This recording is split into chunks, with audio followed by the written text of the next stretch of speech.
मभन्दा अगाडि बोल्ने एकजना युवा मित्रले एउटा कविताबाट सुरु गर्नुभएको थियो। मलाई पनि उहाँको कविता सुनेपछि मलाई पनि 4 लाइन लेख्न मन लाग्यो र म त्यो पढेर तपाईहरुलाई सुनाउँछु। हे रावणका कलियुगे कुरूप अवतारहरू, हे रावणका कलियुगे कुरूप अवतारहरू, अब कति लुट्छौ जनतालाई,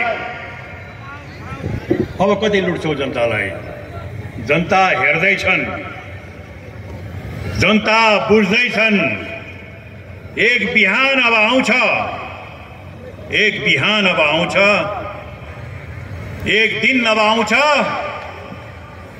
त्यस दिनमा, त्यस बेलामा जनताको आवाजले आकाश ढाकिनेछ अनि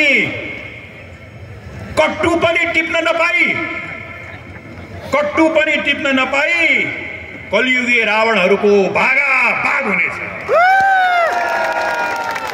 मित्रहरू, यथार्थता